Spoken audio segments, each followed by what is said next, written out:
Ayo, jangan mager, jangan baper. Indonesia itu perlu energimu, bangsamu perlu kreativitasmu. Kini saatnya kalian bergerak, kini saatnya kamu berpihak.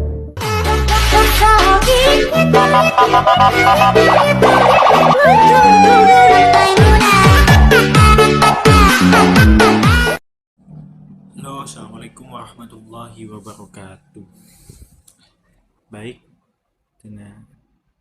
perkenalkan nama saya Zara Akbar Rizky dengan NIM 212104040035 sebagai mahasiswa sejarah peradaban Islam. Di sini saya akan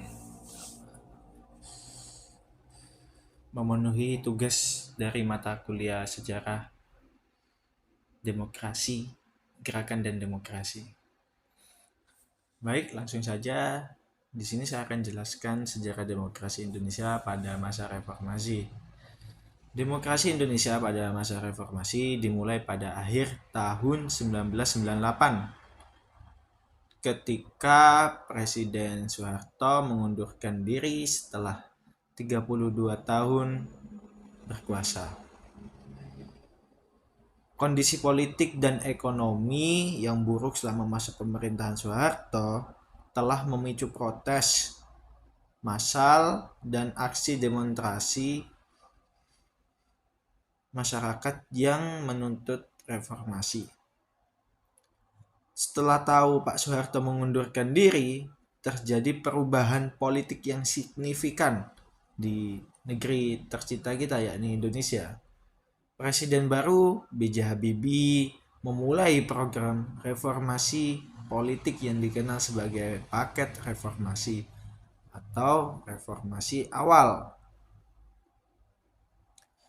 Beberapa perubahan penting yang dilakukan antara lain pembebasan tahanan politik, pelonggaran pembatasan pers, wartawan, dan pelaksanaan pemilihan umum yang bebas dan adil. Pada tahun 1999, Indonesia mengadakan pemilihan umum.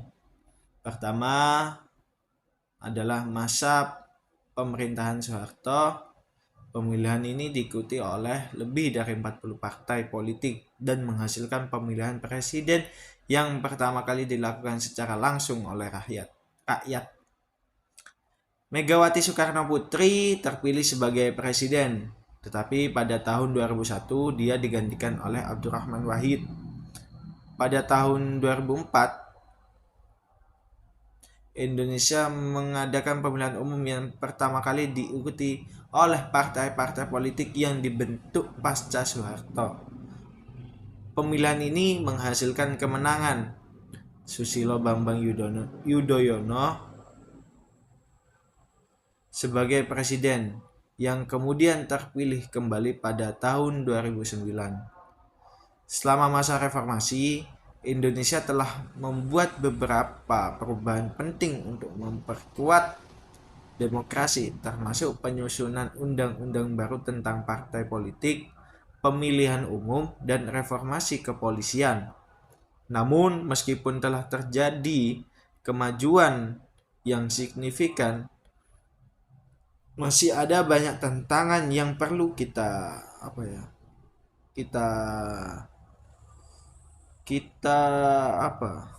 ketahui. Yang kita ketahui dalam memperkuat demokrasi di Indonesia ini, seperti korupsi, ketidakadilan sosial, dan pembatasan kebebasan berpendapat. Sejarah demokrasi di Indonesia dimulai pada masa reformasi. Setelah Orde Baru runtuh, Indonesia melakukan pemilihan umum pertama pada tahun 1999. Pada pemilu ini terdapat 48 partai yang berpartisipasi dengan lebih dari 130 juta yang terdaftar sebagai pemilih. Pemilu ini diadakan secara langsung, bebas, dan rahasia. Selanjutnya terdapat beberapa perkembangan penting dalam sejarah demokrasi Indonesia pada masa reformasi, seperti Satu ini pemilihan umum yang lebih teratur. Pada tahun 2004 Indonesia mengadakan pemilu kedua sejak reformasi dimulai. Pada pemilu ini terdapat 24 partai politik yang berpartisipasi. Dan pemilihan umum tersebut diadakan secara langsung, rahasia dan bebas. Adanya pemberlakuan Undang-Undang Dasar 1945 pada masa Orde Baru, Undang-Undang Dasar 1945 seringkali tidak dihormati dan sering diubah-ubah untuk kepentingan politik. Namun setelah reformasi, pemerintahan Indonesia kembali menghormati Undang-Undang Dasar 1945 dan memperlakukan sebagai landasan utama untuk kebijakan dan tindakan pemerintah. Munculnya partai politik baru reformasi di Indonesia. Sejumlah partai politik baru seperti Partai Demokrat dan Partai Gerindra muncul dan memperoleh dukungan yang signifikan dari pemilih. Perkembangan media sosial seperti Twitter, Facebook, dan Instagram telah memberikan dampak besar terhadap reformasi Indonesia. Demokrasi Indonesia pada masa reformasi. Media sosial telah memungkinkan rakyat untuk berbicara dan berinteraksi dengan mudah tentang politik, sehingga memberikan ruang yang lebih besar untuk partisipasi publik. Namun, meskipun demokrasi di Indonesia mengalami perkembangan positif pada masa reformasi, masih terdapat beberapa tantangan dan masalah yang diatasi. Ya, seperti balik lagi korupsi, kebebasan pers yang terbatas, dan ketimpangan ekonomi yang besar. Ya, baik, sekian dari saya. Mungkin tidak panjang-panjang. Assalamualaikum warahmatullahi wabarakatuh.